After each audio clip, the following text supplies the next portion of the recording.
If your unit have no power, first of all, we gotta check the plug here. Is it loose or not?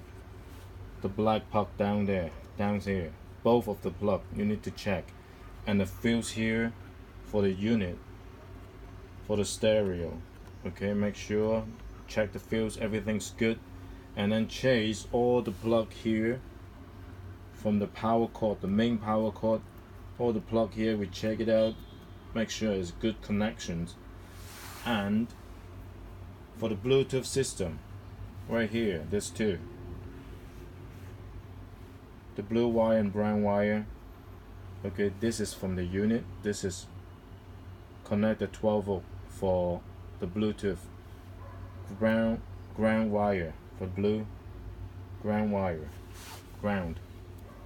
And if you got 12 volt good connection, the Bluetooth light should be green, turning on. Okay, and the back of the stereo, I mean the front, it's turning on. That means all is good, it's good connections.